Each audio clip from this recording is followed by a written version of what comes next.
আসসালামু দর্শক, আমি সাইফুল সিক্সটি আপনাদের সকলকে আমন্ত্রণ। 30 উপজেলায় হামের জরুরি টিকাদান শুরু রোববার। দেশের হামের সংক্রমণ আশঙ্কাজনকভাবে বৃদ্ধি পাওয়ায় আগামীকাল রোববার 5 এপ্রিল থেকে 18টি জেলায় 30টি উপজেলার জরুরি টিকাদান কার্যক্রম শুরু হয়েছে। প্রাথমিকভাবে সংক্রমণের উচ্চ হার বিবেচনা নিয়ে এইসব উপজেলার 6 মাস থেকে 5 বছর বয়সী প্রায় 12,33,266টি শিশুকে অগ্রাধিকার ভিত্তিতে হামের রুবেলার টিকা দেওয়ার লক্ষ্যমাত্রা নিয়েছে স্বাস্থ্য অধিদপ্তর। স্বাস্থ্য বিভাগ ও আন্তর্জাতিক উন্নয়ন সহযোগী সংস্থা তথ্য অনুযায়ী তালিকায় থাকা উপজেলাগুলো হলো বরিশাল বিভাগের বগুড়া সদর, মেহেন্দিগঞ্জ, বাকেরগঞ্জ ও নলছটি জালকাঠি, চট্টগ্রাম বিভাগের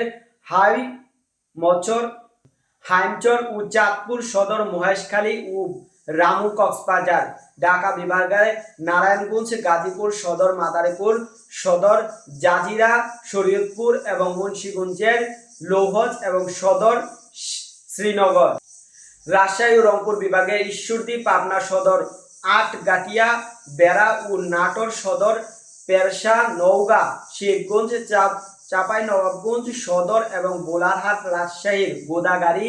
ময়মনসিংহ বিভাগের ত্রিশাল সদর, ফুলপুর ও নেত্রকোনায় আটপাড়া। বিশ্ব স্বাস্থ্য সংস্থার ঢাকা বিশ্ব স্বাস্থ্য সংস্থার ঢাকা কার্যালয়ের তথ্য মতে বাংলাদেশে বর্তমানে প্রতি 10 লাখের মধ্যে 16.8 হারে আক্রান্ত, যা অত্যন্ত উদ্বেগজনক। সংক্রমণের হার সবার উপর সংক্রমণের হারের উপর রয়েছে বগুড়া সদর উপজেলা। এখানে সংক্রমণের হার 295, যেখানে 36,088 জন শিশুকে টিকা দেওয়ার আওতায় আনা হবে। দ্বিতীয় অবস্থায় থাকা পাবনা সদর উপজেলার সংক্রমণের হার 180, সেখানে টিকা পাবে 72,825 জন শিশু।